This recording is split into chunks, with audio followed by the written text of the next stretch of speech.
Sir, मैं अपनी बात का आगाज करने से पहले एक शेर पढ़ना चाहूंगा जिससे जम्मू कश्मीर की आवाम के उनके जज्बात और उनकी तकालीफ की अक्कासी इस ऐवान में हो सकेगी।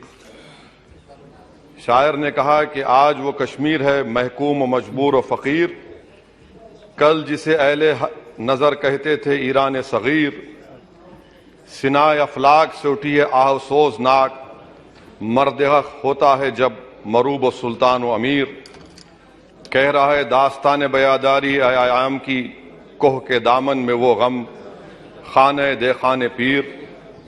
और किसी और जगह पर एक शायर ने अच्छा कहा कि घात में सयाद पहलू में है खटकता तीर का, एक पहलू ये भी है कश्मीर की तस्वीर का।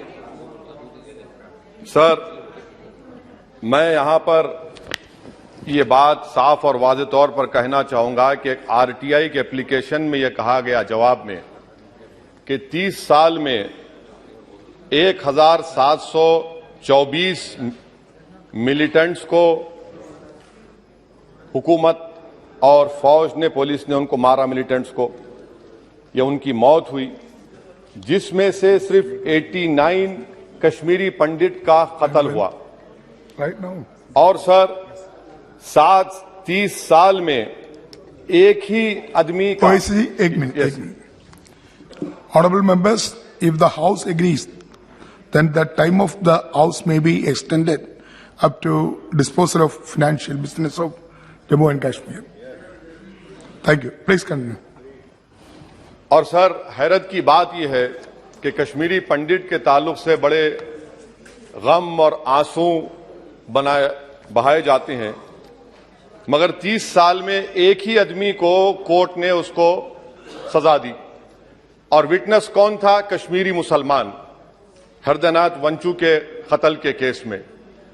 मैं सरकार से मुतालबा करता हूं कि एक आजादना कमीशन को फौरन बनाया जाए ताकि सच्चाई और हकीकत सामने आ जाए, दूध का दूध और पानी का पानी हो जाए। और हैरत अफसोस इस बात का है कि 1500 नॉन पंडित हिंदुओं का भी कत्ल हुआ मिलिटेंट्स की तरफ से, मगर उनके बारे में कोई आंसू नहीं बहाया जाता, उनके बारे में कोई पिक्चर नहीं बनती अपनी जेब गर्म करने के लिए। सर, दूसरी बात यह है कि जो बात यहां पर सरकार की तरफ से कही गई कि जो डिलिमिटेशन हुआ, असेंबली और पार्लिमानी हलकों की जो हदबंदी की गई, वो बड़ा ही साफ सुथरे तरीके से किया गया। कितना साफ सुथरा था देखिए सर, अनंतनाग को उन्होंने मिला दिया पूंछ और राजौरी से। इतना साफ सुथरा था कि साउथ कश्मीर एक ऐसा इलाका है जो कंप्लीट एथनिकली कश्मीरी है, वहां से आप उसको मिला दिए पूंछ और राजौरी में। अगर दिसंबर में इंतखाबात होंगे तो मुगल रोड तो बंद होगी, तो किसी को आना है तो डोडा, उधमपुर, जम्मू, पूंछ से उसको आना पड़ेगा। कितने डिस्ट्रिक्ट क्रॉस करेंगे? यह आपका साफ सुथरा मुजाहरा है। तीसरी बात यह है कि सर, मैं मोहतरमा फाइनेंस मिनिस्टर साहिबा जब जवाब देंगे, वो उस ऐवान के जरिए पूरे मुल्क को बता दें कि आपने दफा 370 को, आर्टिकल 370 को हटाने के बाद आपने कहा था कि हर मर्ज का इलाज हो जाएगा। मर्ज का इलाज नहीं हुआ, मर्ज बढ़ गया। जो मर्ज नहीं था पहले, वो मर्ज बढ़ चुका है। मैं आपके जरिए से मोहतरमा फाइनेंस मिनिस्टर साहिबा से जानना चाहूंगा कि इस ऐवान पर आप रख दें कि कितना एक पैसा इन्वेस्ट हुआ नहीं हुआ।